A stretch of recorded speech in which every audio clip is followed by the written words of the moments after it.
ಓಂ ನಮಃ ಶಿವಾಯ.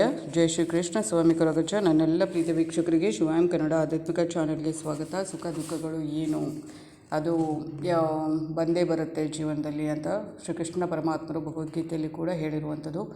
ಅದ್ರ ಬಗ್ಗೆ ಸ್ವಲ್ಪ ಮಾತಾಡೋಣ. ಅದಕ್ಕಿಂತ ಮುಂಚೆ ನನ್ನ ಚಾನಲ್ ನೋಡುತ್ತಾ ಇದ್ದರೆ ಇನ್ನೂ ಸಬ್ಸ್ಕ್ರೈಬ್ ಮಾಡದೇ ಇದ್ದರೆ ದಯವಿಟ್ಟು ಸಬ್ಸ್ಕ್ರೈಬ್ ಮಾಡಿ. ಸಬ್ಸ್ಕ್ರಿಪ್ಷನ್ಸ್ ಫ್ರೀ ಆಗಿರುತ್ತೆ. ಹಾಗೆಯೇ ವಿಡಿಯೋ ನೋಡೋದು ಮಾತ್ರ ಅಲ್ಲ, ಲೈಕ್ ಮಾಡೋದನ್ನು, ಶೇರ್ ಮಾಡೋದನ್ನು ಮರಿಬೇಡಿ.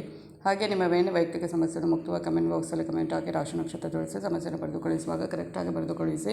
ಬರೀ ರಾಶಿ ನಕ್ಷತ್ರ ಡೇಟ್ ಆಫ್ ಬರ್ತ್ ಅಥವಾ ಅರ್ಧಂಬರದ ಸಮಸ್ಯೆಯನ್ನು ಬರೆದು ಕಳಿಸಿದರೆ ಉತ್ತರ ಕೊಡೋಕ್ಕಾಗಲ್ಲ.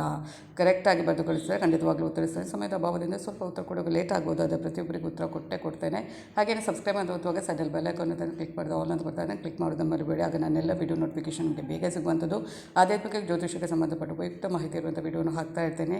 ನಾನು ನಿಮ್ಮ ಜೊತೆ ಯಾವತ್ತೂ ಇರ್ತೇನೆ. ನಾನು ನಂಬಿರೋ ಶಿವದೇವರ ಕೊರಗಜ್ಜ ದೇವದ ಆಶೀರ್ವಾದ ನನ್ನೆಲ್ಲ ಪ್ರೀತಿ ವೀಕ್ಷಕರ ಮೇಲೆ ಸದಾ ಇರುತ್ತೆ. ಈಗಾಗಲೇ ನಾನು ನನ್ನ ಅಭಿಪ್ರಾಯವನ್ನು ಹಿಂದೇನೋ ಕೆಲವೊಂದು ವಿಡಿಯೋದಲ್ಲಿ ಹಂಚಿಕೊಂಡಿದ್ದೇನೆ. ಸುಖ ದುಃಖ ಎರಡೂ ಕೂಡ ನಮ್ಮ ಜೀವನದಲ್ಲಿ ಬಂದೇ ಬರುತ್ತೆ. ಬರೀ ದುಃಖ ಮಾತ್ರ ಅಲ್ಲ, ದುಃಖದ ನಂತರ ಸುಖ ಬಂದೇ ಬರುತ್ತೆ. ಅದು ಎರಡೂ ಕೂಡ ಒಂದು ನಾಣ್ಯದ ಎರಡು ಮುಖಗಳಿದ್ದಂತೆ ಅಂತ ತಿಳ್ಕೊಂಡು ನಾವು ಬದುಕಬೇಕು. ಬರೀ ನಮಗೆ ದುಃಖ ಇದೆ ಅದರ ಬಗ್ಗೆನೇ ಯೋಚನೆ ಮಾಡಿಕೊಂಡು ಇದು ಮಾಡೋದಲ್ಲ. ನೆಕ್ಸ್ಟ್ ನಮಗೆ ಸುಖ ಬರುತ್ತೆ. ನಾನು ಈಗಾಗಲೇ ಹೇಳಿದ್ದೇನೆ, ಶ್ರೀಕೃಷ್ಣ ಪರಮಾತ್ಮರು ಅರ್ಜುನ ಹೇಳುವಾಗ ಈ ಥರ ಬರೀತಾರೆ, ಈ ಸಮಯ ಸರಿದು ಹೋಗುತ್ತೆ, ಕಳೆದು ಹೋಗುತ್ತೆ ಅಂತ.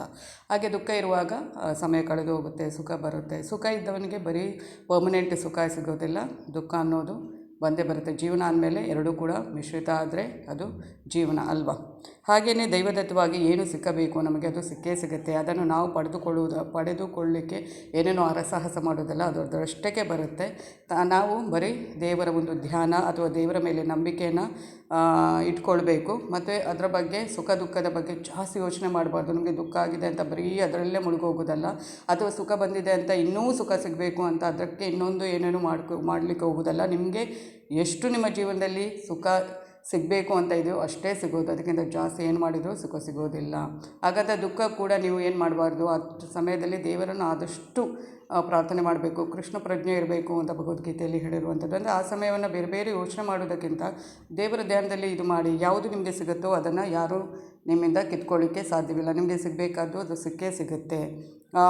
ಆದರೆ ನೀವು ಸುಖ ಬೇಡವಂದರೂ ಕೂಡ ಅದು ನಿಮಗೆ ಲಭ್ಯವಿದ್ದರೆ ಬಂದೇ ಬರುತ್ತೆ.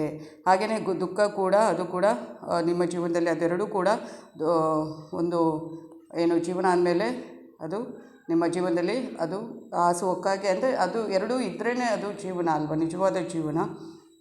ಹಾಗೆಯೇ ಇನ್ನೊಂದು ಏನು ಅಂದರೆ ವಿಧಿ ನಿಯಮದಿಂದ ದುಃಖಕರ ಪರಿಸ್ಥಿತಿ ಬರುವುದಾದರೆ ಅದಕ್ಕೆ ವಿರುದ್ಧವಾದ ಸುಖ ಕೂಡ ಬರುತ್ತೆ ಅಂತ ಇದು ಭಗವದ್ಗೀತೆಯಲ್ಲಿ ಇರುವಂಥದ್ದು. ಅದನ್ನು ಸರಿಪಡಿಸಲು ಸಮಯನ ವ್ಯರ್ಥ ಮಾಡಬೇಡಿ. ಆ ಒಂದು ಸಮಯವನ್ನು ಕೃಷ್ಣನಿಗೆ ಅಥವಾ ಕೃಷ್ಣ ಪ್ರಜ್ಞೆಗೆ ಅಥವಾ ದೇವರ ಒಂದು ಇದಕ್ಕೆ ವಿನಿಯೋಗಿಸಿ. ಅದೇ ಬುದ್ಧಿವಂತಿಕೆ. ಯಾವ ವಿಧಿಯನ್ನು ಯಾರಿಂದಲೂ ತಡೆಯಲಾಗೋದಿಲ್ಲ. ನಮ್ಮ ಹಣೆಬರಹದಲ್ಲಿ ಏನಿರುತ್ತೋ ಅದು ನಮಗೆ ದಕ್ಕೋದಿಲ್ಲ ಅಂದರೆ ಅದು ದಕ್ಕೋದಿಲ್ಲ ಅಲ್ವ, ಏನು ಮಾಡಿದೋ ದಕ್ಕೋದಿಲ್ಲ. ಬಟ್ ಸುಖ ಕಷ್ಟ ಅಂದರೆ ಸುಖ ದುಃಖ ಅಂದರೆ ಅದು ಬಂದೇ ಬರುತ್ತೆ. ಪ್ರತಿಯೊಬ್ಬರು ಒಂದಿಷ್ಟು ಸುಖ ಒಂದಿಷ್ಟು ದುಃಖವನ್ನು ಅನುಭವಿಸಲೇಬೇಕು. ಆ ನಿರ್ಬಂಧಿತ ಸುಖವನ್ನು ಯಾರೂ ಉಪಭೋಗಿಸುತ್ತಿಲ್ಲ, ಅದು ಅಸಂಭವ. ಹಾಗೆಯೇ ದುಃಖವನ್ನು ತಡೆಯುವುದು ಹೇಗೆ ಸಾಧ್ಯವೋ ಹಾಗೆ ಸುಖವನ್ನು ತಪ್ಪಿಸುವುದು ಅಸಾಧ್ಯ. ಇದು ತನ್ನಷ್ಟಕ್ಕೆ ತಾನೇ ಬರುವಂಥದ್ದು. ಆದ್ದರಿಂದ ಈ ವಿಷಯದಲ್ಲಿ ನಿಮ್ಮ ಸಮಯವನ್ನು ವ್ಯರ್ಥ ಮಾಡಬೇಡಿ. ಅದರ ಬದಲು ಕೃಷ್ಣ ಪ್ರಜ್ಞೆಯಲ್ಲಿ ಪ್ರಗತಿಯನ್ನು ಸಾಧಿಸಲು ಸಮಯನ ಉಪಯೋಗಿಸಿ, ದೇವರ ಧ್ಯಾನಕ್ಕೆ ವಿನಿಯೋಗಿಸಿ ಅಂತ ಭಗವದ್ಗೀತೆಯಲ್ಲಿ ಹೇಳಿರುವಂಥದ್ದು. ಅಂದರೆ ಅದು ಬರುತ್ತೆ. ದುಃಖ ಕಳೆದಾಗ ಸುಖ ಬರುವಂಥದ್ದು, ಸುಖ ಕಳೆದಾಗ ದುಃಖ ಬರುವಂಥದ್ದು. ಇದು ಎರಡನ್ನು ಇದು ಮಾಡಿಕೊಂಡೇ ನಾವು ಅನುಭವಿಸಿ ಹೋಗುವಂಥದ್ದು ಹೊರತು ಬರೀ ಸುಖದಲ್ಲಿ ಸುಪ್ಪತ್ತಿಗೆಯಲ್ಲಿ ಇದು ಮಾಡೋದು ಅಥವಾ ದುಃಖದಲ್ಲೇ ಇದ್ದು ಹೋಗೋದು ಏನೂ ಇಲ್ಲ. ಅದಕ್ಕಾಗಿ ನಮ್ಮ ಸಮಯನ ವ್ಯರ್ಥ ಮಾಡ್ಬೋದು. ಆದಷ್ಟು ದುಃಖ ಬಂದಾಗ ದೇವರನ್ನು ಇದು ಮಾಡಿಕೊಂಡು, ಸುಖ ಇದ್ದಾಗಲೂ ದೇವರನ್ನು ಜ್ಞಾಪಿಸಿಕೊಂಡು ಅದನ್ನು ಒಳ್ಳೆಯ ರೀತಿಯಲ್ಲಿ ವಿನಿಯೋಗಿಸಬೇಕು ಅಷ್ಟೇ.